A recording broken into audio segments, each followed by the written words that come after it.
আমার শ্বশুরবাড়ির পাশেই গার্মেন্টসের সামনে বৈশাখী মেলা উদযাপন হচ্ছে। সেখানে নাচ গান আয়োজন মোটামুটি সব কিছুই হয়েছে। এই বৈশাখী মেলার মধ্যেও আমার জীবনে কালবৈশাখী ঝড় চলে আসছে। কিছুক্ষণের মধ্যে মনে হচ্ছে আমার দুনিয়াটা পুরো অন্ধকার হয়ে গেছে। কি করব কিছুই বুঝতে পারছি না। তো কি হয়েছে সেই সমস্ত সব কিছুই জানতে হলে পুরো ভিডিওটা দেখতে হবে।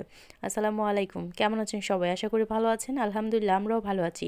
তো বৈশাখীর দিন সকালবেলা ঘুম থেকে উঠে নাস্তা সেরে আমরা কিন্তু আমের শরবত বানানোর প্রস্তুতি নিয়েছি। যদিও বা আমি না, মুস্কানের বাবা আর মুস্কানের কাকা। ছোট ভাই কাইটটা কুইটটা রেডি করছে, আর বড় ভাই এই যে ব্লেন্ডার করে দিল, মিক্স করে ময় মশলা দিয়া মালপাতি দিয়া এই যে বোতলা দি ভরতাছে। এই যে তো প্রতি বছরই আমাদের এভাবে বানানো হয়, খাওয়া হয়, সেই মজা লাগে। কাঁচা আমের রস। এখানে কি কি উপকরণ দিছ? অনেক কিছু আমি জানি। কাঁচামরিচ, ধনিয়া পাতা, তারপরে এই যে বিট লবণ, এরপর একটু চিনি, পরে একটা কামরাঙ্গা মরিচ, আর কি হসপাতা তো কইলাম, আর কি ও নুডলসের একটা ম্যাগি মশলা 2 প্যাকেট, তারপর 2টা লেবু পাতা, এগুলো দিয়ে আর কি মিক্স করে স্বাদ মতো লবণ দিয়ে মিক্স করে বানাই। যে ভরপুর বানাইছে, অনেকগুলা, একেবারে অনেকগুলা বানাইছে ওরা। এখন আমরা খাই নাই, এই যে মাত্র বইরা বোতলজাতকরণ করা হইতেছে। এগুলো কি পার্সেল নাকি রাইয়া রাইয়া খাইবা? হ্যাঁ গো, প্যাডও বলে রাখবো। এদের রুমের কি অবস্থা, আমার সব কাম বাড়াই থুয়ে দিছে। যারা বানায় খাইছে এই পর্যন্তই, যত দোয়া দেয় আছে আবার এটা আমার করণ লাগবো। কেমন হয়েছে? হ্যাঁ গো,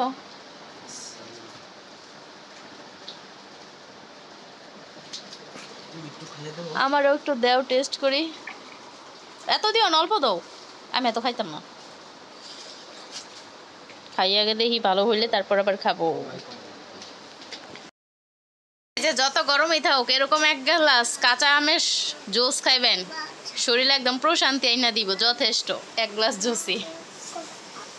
এই হচ্ছে অবস্থা। এই যে দেখেন সবগুলো খাইয়েটে, এগুলা মনে হয় এগুলা না একদিনেই খাইয়া যাইব, যেই খাইতো পারে।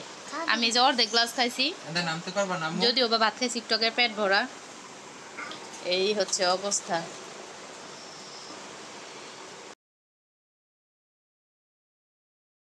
আমের আমপদ এই যে মাত্র জাল দেওয়াই করছি, এখন রোদে নিয়ে শুকাইতে দিব। এই যে অনেক আম সত্য বলে, তো 2টাতে দিছি ছোট ছোট করে।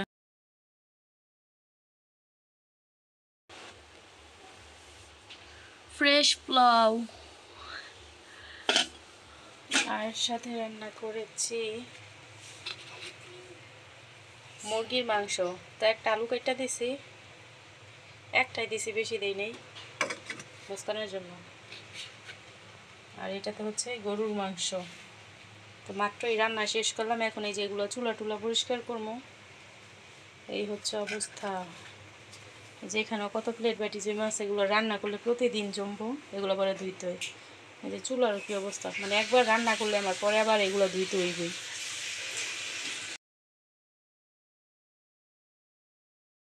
বাড়ির পাশে বিকালে বৈশাখী মেলায় যাওয়ার পর আমার কেন চোখ মুখ অন্ধকার লাগতেছিল, এখন সেই কারণটা বলি। প্রথমত হচ্ছে আমার বৈশাখী মেলায় যাওয়ার কোনো ইচ্ছা ছিল না, বাড়ির পাশে তাও কোনো ইচ্ছা ছিল না। তো আমি শুয়েছিলাম আর হঠাৎ করে ফোন টিপতেছিলাম, পর আমার জালকে ফোন দিই, খালা তো যা।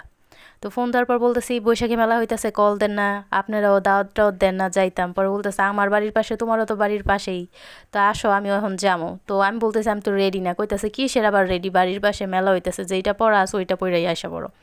তো আমিও যেটা পড়া ছিল সত্যি সত্যি তাই পড়ে চলে আসছি। তো এখানে আসার পর আমার ভাবি আবার বুট মাখা খাওয়াইতেছে, ছোলা বুট যে ওইটা। তো ওইটা হাতে নিতে নিতে সেকেন্ডের মধ্যে মুস্কানকে পাই না, মানে 1 সেকেন্ডের মধ্যে চোখের আড়াল হয়েছে, আর পাই না তো পাই নাই। মানে 7 জন মানুষ মিলা পুরাটা মেলা আমরা মানে 10-15 মিনিট রাউন্ড দিয়ে ফেলছি, পাই না। এই অবস্থায় একটা মায়ের মনের অবস্থা কি হইতে পারে আশা করি প্রতিটা মাই বুঝবে। মানে আমি যখন পাই না, আমার কান্না দেখে কি আমি কান্না শুরু করে দিছি। তো তখন আবার মুস্কানের বাবা এখানে ছিল না, আমাদের বাড়ির পাশে যে বাজার ছিল ওই বাজারে ছিল। তো ওকে আমি সাথে সাথে কল দিয়ে আনাই। তো আনানোর একটু পরই মানে সন্ধান হয় মুস্কানকে নাকি পাইছে। তারপর যাওয়ার পর মানে কই থেকে পাইছে যখন খোঁজাখুঁজি করি, পরে বলতেছে এরকম এরকম ও নাকি আমাদের বাড়ির যে রাস্তা ও কখনো কিন্তু ওকে আমি বাসায় একা ছাড়ি না। দেখা যায় আমরা কোথাও ঘুরতে গেলে আমরা বাড়ি থেকে বাইকে উঠি, আবার বাড়ির থেকে আবার গিয়া বাইক থেকে নামি। যদিও বা কখনো আমরা বিকেলে হাঁটতে বের হই বা ও একা একা চলে যায়, আমি সেকেন্ডের মধ্যে ওর পিছে পিছে এসে ওকে আমি নিয়ে চলে যাই। ও আমাদের বাড়ির রাস্তাঘাট তেমন চিনে না। সবচেয়ে বড় সমস্যা হচ্ছে ও কথা বলতে পারে না। তো ও যদি হারায় যায়, ও যে এলাকার মেয়ে, ওকে যে ওর বাবার নাম জিজ্ঞেস করলে বলবে বা ওর নাম জিজ্ঞেস করলে বলবে বা ওর দাদার নাম জিজ্ঞেস করলে বলবে, এই জিনিসটা তো বোঝে না, পারে না। তো এটা হচ্ছে আমার সবচেয়ে বড় টেনশন। আবার এখন যেই ঘটনা ঘটতেছে, মেয়ে মানুষের সাথে বাচ্চা টাচ্চা কেউ কোনো ছাড় দিতেছে না, তো এটাও একটা বড় চিন্তার বিষয়। মানে আল্লাহ না করুক এরকম কারো বাচ্চার সাথেই হোক, মানে তাও আর কি চিন্তা তো আসে মা যেহেতু। তো এত ভয় লাগতেছিল, আমার হাত পা কাঁপতেছে। মানে আমি শুধু বারবার বলতেছিলাম কেন আমি তিনি হ্যাঁ যে বলে এই সন্ধ্যাবেলা আমি কেন বাসাতে বের হয়েছিলাম, কেন ভাবিরে কল দিতে গেছিলাম, কোন শয়তানে আমারও ধরছিল, আমি কেন আইছিলাম, খালি বারবার আমি এগুলো মুখ বের করতেছি, মানে ওরে না পাওয়ার চিন্তায়। আর ওর বয়স 3 বছর হলেও ওর আচার আচরণ একদম 1 বছরের বাচ্চার মতো। এর কারণ হচ্ছে ও অন্য সব বাচ্চাদের সাথে মিশে নেই, ও একা একা একটা ঘরে বড় হয়েছে। হোক এটা আমার বাবার বাড়িতে বা আমার শ্বশুর বাড়িতে, ও সবসময় আমার সাথে বা আমাদের কয়েকজনকে ছাড়াও তেমন কাউকে চেনেও না বা অন্য পরিবেশের সাথে নিজেকে খাপ খাইয়ে নিতে পারে না। তো এর জন্য আমার সবচেয়ে বেশি ভয় আর চিন্তার ছিল যে ওকে আমি সবসময় চোখে চোখে দেখে রাখি, সব সময় ওকে আমি কখনো হাতছাড়া করি না। মানে এর জন্মের পর থেকে এরকম কাহিনী আর কখনো হয় নাই গা। তারপর যাই হোক ওকে পাওয়া গেছে কিভাবে, আমাদের বাড়ির রাস্তায় নাকি চলে গেছে। তো আমাদের বাড়ির পাশের যে ঘরটা, ওই ভাবি আবার দেখে মুস্কানকে একা হাইটা যাইতে দেখতেছে যে আমাদের বাসার দিকে আসতেছে। তো ভাবতেছে যে একটু আগে ওর মার সাথে মেলার দিকে গেল, ও আবার একা একা আইসা পড়তেছে। ও তো মনে হয় ওর মারের রাইখা আইসা পড়ছে, ওর মা তো মনে হয় খেয়াল করে নাই। মানে ওর তো জানে অভ্যাস, ও এরকম একলা একলা ঘর থেকে বের হয়ে আইসা পড়ে, ছুটাছুটি করে, বাচ্চা মানুষ হাঁটা খোঁজে আর কি, ও ঘুরতে চাই দিক সেদিক। তো আর বুঝতে পারে নাই, চিনে নাই, মানে ওর যে ওই যেই রাস্তা ধরে আমি হাইটা আসছি এটা ওর মাথায় আছে। তো এর জন্য আবার ওই রাস্তা ধরে বাসার দিকে যাইতেছিল। তো ওই ভাবি বুঝতে পারছে যে ও আমাকে রাইখা চলে আসছে, ওই ভাবি আবার নিয়ে মেলার দিকে আসছে। মানে এত বড় মেলাতে আমার আবার কই খুঁজা পাইবে, এর জন্য আমার পাশেই যে আমার শ্বশুরের দোকান, ওই দোকানে নিয়ে গেছে। তারপর আমাকে খুঁজা পাওয়ার পর দুইজনকে পাই। এই হচ্ছে কাহিনী। মানে বৈশাখীর দিন আমার জীবনে কালবৈশাখী ঝড় নিয়ে আসছিল একটুর জন্য, মানে কত বড় বিপদ থেকে যে রক্ষা পাইছি। মানে আমার যে কি অবস্থা হইতেছিল তখন, ওই অবস্থায় যে আমি কি সিচুয়েশনে ছিলাম আমি কাউকে বুঝাইতে পারবো না। তো যাই হোক আল্লাহ বাঁচাইছে, যে কোনো বিপদ আপদ হয় নাই, ভালো সুস্থ মতো আমার মেয়েকে পাইছি। একে পাওয়ার পর আমি সোজা বাসায় যাই, মেয়ের জামাটা বদলাই দেই, একটা পাতলা জামা পরাই দেই। ভাবি আমার সাথে গেছে, ভাবি আবার আসছে, কইতেছে আমাদের বাসায় যাইতেই হইব। মানে ভাবিও বুঝতে পারছে যে আমার মনটা খারাপ হয়ে গেছে। তো ভাবির আবার আজকে বড় ছেলের জন্মদিন ছিল, এর জন্যই আবার আমাকে জোর করে তাদের বাসায় নিয়ে আসছে। তো এখানে এই তো কেক কাটার আয়োজন চলবে।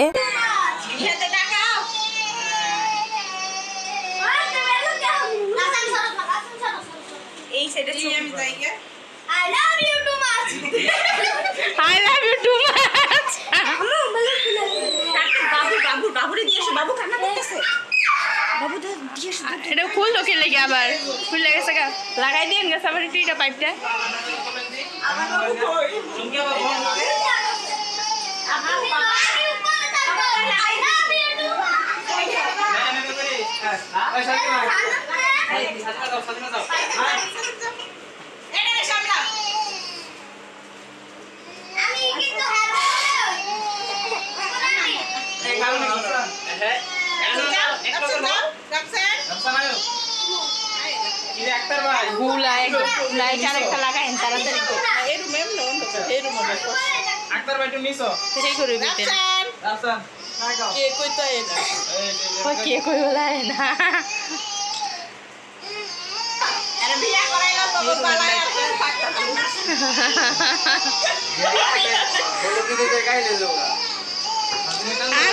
গোষ্ঠী যে বড় না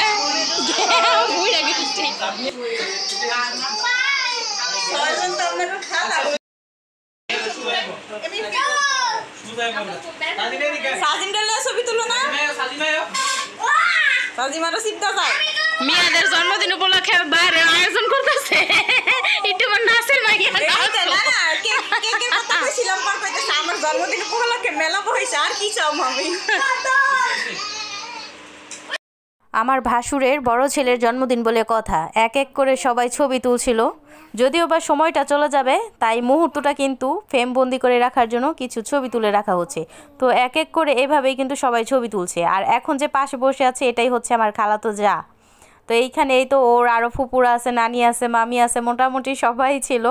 আমিও ছিলাম, মুস্কান তো মুস্কানের মতো খেলাধুলা করছিল, ওর কিছু বন্ধু বান্ধব ছিল, কাজিনরা ছিল, মোটামুটি সবাই ছিল। তো আমি ভাবিকে বলছিলাম মানে ছেলেকে বিয়ে করাইতে নিলেও অনেক মানুষ হবে, কারণ আমাদের আত্মীয় স্বজনের গোষ্ঠীটাই হচ্ছে অনেক বড় গোষ্ঠী। যাই হোক, কেক কাটার পর সবাই চলে আসছে গার্মেন্টসের পাশে নাচ গানের অনুষ্ঠান দেখতে।